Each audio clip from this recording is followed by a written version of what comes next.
বিশ্বকাপে নিজেদের দ্বিতীয় ম্যাচটা রাঙাতে পারল না বাংলাদেশ। দক্ষিণ আফ্রিকার বিপক্ষে 4 রানে হেরেছে টাইগাররা।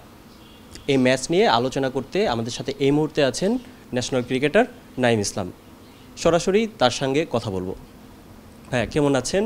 আর কালকের জেতা ম্যাচটাও আমরা কি কারণে হারলাম, আপনার কি মনে হচ্ছে? ব্যাটিং বোলিং যদি দেখেন যে ওভারঅল সব কিছুই ঠিক ছিল। আমি আম্পায়ার ডিসিশন যেটা ছিল, যেটা আম্পায়ার আউট দিল, সেটা ক্লিয়ারলি ভিজিবল ছিল যে সেটা স্ট্যাম্পে লাগার কথা না। সো ওই বলটা কিন্তু 4ও হয়েছে। সো আমরা যদি ওভারঅল চিন্তা করি যে ম্যাচটা কিন্তু অলমোস্ট আমরা জিতেই গেছি। আমাকে তো ওই 4টা যদি হয়ে যেত তাহলে তো আমরা জিতে যেতাম। তবে এটা খুব আনফর্চুনেট যে আম্পায়ারদের যে ভুলগুলো সবসময় আমাদের এগেনস্টেই যায়। আছে না, আম্পায়ার ভুল করলো আমরা ফরে পাইলাম, এরকম বাংলাদেশের সাথে আমার মনে হয় খুব রেয়ার। বাংলাদেশের সাথে যতগুলো ওয়ার্ল্ড কাপ হিস্ট্রিতে আপনি দেখবেন বা বড় ইভেন্টে দেখবেন, আম্পায়ারদের যত ভুল সব কিছু সাফার কিন্তু বাংলাদেশেরই করতে হয়েছে। বোলিং লাইন আপটা আমাদের খুব দুর্দান্ত ছিল।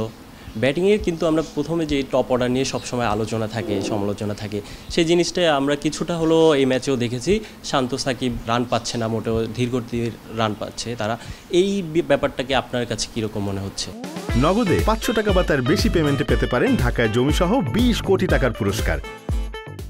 সাউথ আফ্রিকা কিন্তু 23 রানে 4 উইকেট চলে গেছে। সো প্রত্যেকটা টিমের কিন্তু টপ অর্ডারে স্ট্রাগল করছে এই উইকেটে রান করতে। সো আমাদের যদি দেখি, আমাদের বাংলাদেশি প্লেয়াররা যাওয়ার আগে থেকে কিন্তু ওইরকম যে ফর্মে ছিল তা না। আমাদের ওখানে গিয়ে রান করাটা আরও টাফ।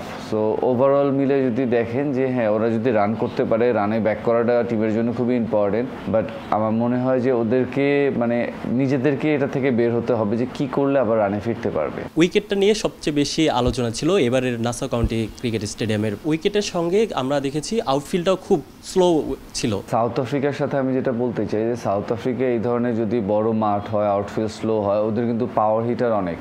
কিন্তু বাংলাদেশের জন্য যেটা প্রবলেম হয় যে বাংলাদেশে হচ্ছে আমাদের পাওয়ার হিটারের সংখ্যা কিন্তু সাউথ আফ্রিকার তুলনায় কম। সো আমাদের জন্য যদি উইকেটটা ভালো হয়, যদি আউটফিল্ডটা ফাস্ট হয়, তাহলে আমার মনে হয় যে বড় টিমগুলোর চেয়ে আমরা বেনিফিটেড হই বেশি সেখানে। আলোচনা আসছে যে বাংলাদেশ স্লো উইকেটে অভ্যস্ত খেলতে খেলতে সাউথ আফ্রিকার থেকে এটা অ্যাডভান্টেজ হিসেবে কাজ করতে পারতো। আপনার কাছে এই জিনিসটা কীরকম মনে হচ্ছে? পজিটিভ মনে হচ্ছে। ওভারঅল কিন্তু জিনিসটা বাংলাদেশে আমরা যেরকম চেয়েছিলাম, আপনি যদি সাউথ আফ্রিকার সাথে একদম যদি ফ্লাইট উইকেটে খেলেন, আইপিএলের মতো যদি উইকেটে খেলেন, তাহলে আমি বলবো যে বাংলাদেশের চান্স ওখানে একদম খুবই কমে যাবে ম্যাচ জেতার, আইপিএলের মতো যদি উইকেট থাকে। বাট ওয়ার্ল্ড কাপে এমন ধরনের উইকেট পেয়েছি। আপনি যদি আমাদের ডোমেস্টিক ক্রিকেট দেখেন, ডোমেস্টিকে প্রিমিয়ার লিগে কিন্তু অলমোস্ট এইরকম ঠিক নেই। এখানে একটু আনইভেন বাউন্স থাকে। প্রিমিয়ার লিগে স্লো উইকেট থাকে, লো উইকেট থাকে, কিছু বল মাঝে মাঝে স্কিড করে। সো অলমোস্ট সিমিলার টাইপের উইকেটই কিন্তু ওখানে। সো আমার মনে হয় যে কোনো টিমের চেয়ে বাংলাদেশে এই উইকেটে ভালো করার চান্সটা অনেক বেশি। নগদে 500 টাকা বা তার বেশি পেমেন্টে পেতে পারেন ঢাকায় জমিসহ 20 কোটি টাকার পুরস্কার।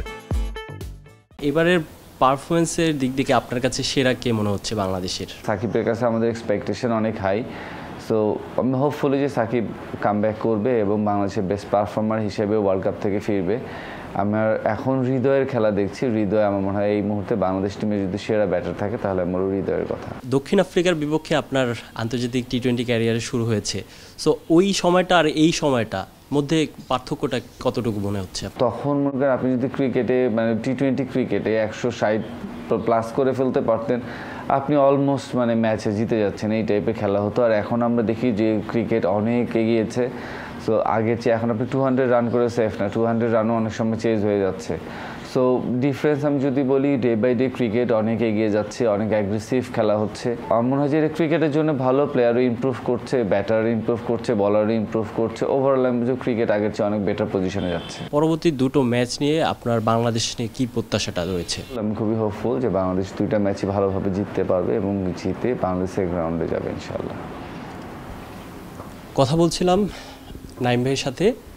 তার মতে বাংলাদেশের হাজারো সমর্থকদের একটাই প্রত্যাশা, পরবর্তী ম্যাচগুলোতে জয় নিয়ে শেষ করবে বাংলাদেশ। রিফাতুল ইসলাম মিরন, সময় সংবাদ, ঢাকা।